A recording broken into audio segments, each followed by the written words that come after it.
in the day. Oh, absolutely. Different names. Different names. Same. Well, maybe not as well armed as they are today. No. Maybe the drug thing it was somewhat different, but I guess there were two types of organizations for kids at the time. There were the gangs, and then there were the car clubs. Which that's right. Didn't you? In fact, during that time that the record was made, I was the president and a member of a car club by the name of the Dominators.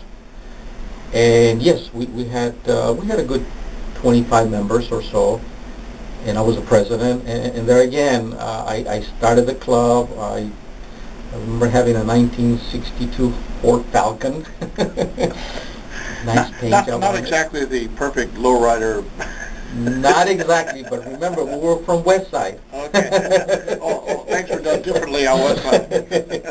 Yeah, but so did you guys cruised Whittier Boulevard? Absolutely. Made the Dominators part of the scene and everything? Yes, we were. Okay, now we're going to have an opportunity to re-experience that at the Nick's Taste of Texas. I know Ruben Molina puts together these shows, and in fact, I want to thank Ruben for putting me in touch with you. He discovered you, and I guess your family helped him discover you. Yeah. Ruben is the guy that documents the scene. Anyway, let me say that it's going to be on April 30th in Covina, California. You'll be appearing, and it looks like a really impressive lineup here, and you guys will be featured.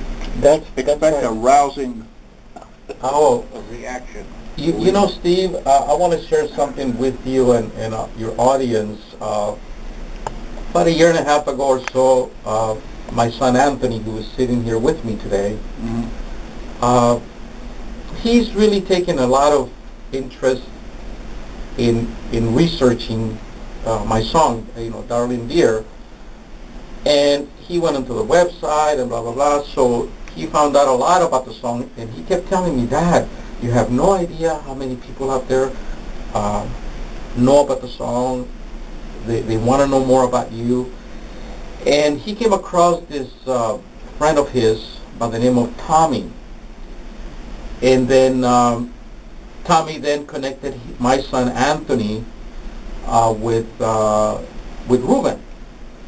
Well, about a couple of months, 3 months ago, Tommy invited me and my son and of course my family to an event that they had in Pomona.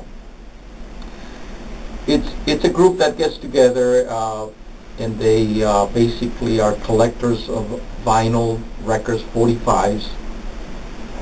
And I attended with good intentions of just being there, never expecting the kind of reception that I got when I was introduced and the record was introduced and they were playing it. And people just came over to my table and wanting to take pictures with me, autographs. They brought the original 45 for me to autograph it. Yeah, I'll be doing that in a few minutes. And I'll tell you, if it hadn't been for my son Anthony. Yeah. Okay, this is Anthony Garcia. Yes, sir. Yes. Son of Alfredo Garcia of Alfred and Joe fame.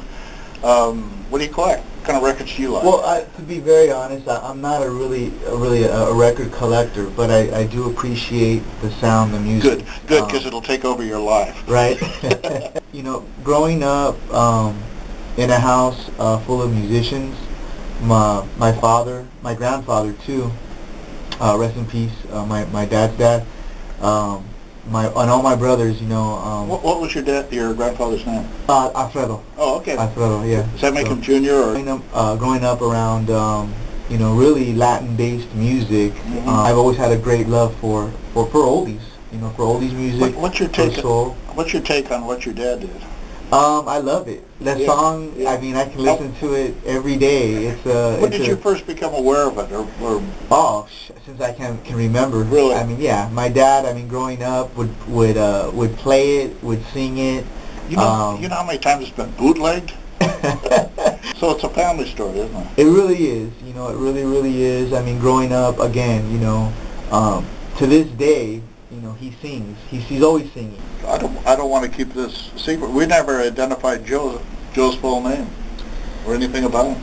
Yeah, his full name is Joe Silva, also Jose Silva, and he lived over by the Lincoln Heights. So he was area. a real East LA guy. Yes, You were yes. from the West Side. He was from East LA. Yeah. So you both had friends in both areas. Yeah. So Flash saw that. Right. Hey, you know, or Godfrey saw. Well, we can sell to Alfredo's friends, Right. and we can sell to Jose's friends. That's right. Yeah, and Joe was strategy there. Yeah, Joe was more into the mariachi music. Great voice. I mean, he really had a great voice. Well, we got to find him and reunite you guys. You know what? I have tried. I saw him at least 20 years ago. I'm serious. At the Marriott Hotel at the airport. Email me at rockandsteve@gmail.com or Also drop me an email as well as at AA Garcia JR64 at sbcglobal.net. How would you describe the East LA sound? How would you distinguish it from other forms of rock and roll, R&B, group harmony, that sort of thing? What characterizes it? I know it when I hear it, but it's hard to put into words, isn't it? It is. It's very unique. It was just the sound, the words behind it. I kind of identify that music a lot with that East LA sound that we're so accustomed to hearing. You know, it's a duet sound. Yeah. And there's not. It's mainly guys singing together as opposed to lots of harmony going on. We were on a cruise a couple of years ago. We went to the Virgin Islands and the Bahamas. Perfect lead-in for the trip. You took your own trip. Yeah, that's right. And as we were walking through the ship, we heard this sound. Oh, I heard this sound coming from one of the areas, you know, where the bar and all that. And I stopped and I told my wife, wait a minute, that sounds like East LA sound. Steve, I'm not kidding you, it was. Yeah. It was DW3. I'm sure many of you have heard that group, DW3. But it was just the sound that I heard that immediately I said, that's like an East LA sound to me, and it was. And it's a tradition that I guess stretches from Little Julian Herrera and before through Tierra. Tierra, yes, the Salas brothers. Yeah, I know them very well. Yeah. So a little snippet of a song, and then use that as a way of let's find out if it's a nobleman, in fact, backing Godfrey on the trip. Okay? This world's so bad, you feel so sad. You gotta take a trip into a world so glad. A world of frogs and green fountains and flying dogs and silver cats and emerald rats and purple clouds and faceless clouds and walls of glass. Let's take a trip. It's really hip. No one will know what goes on.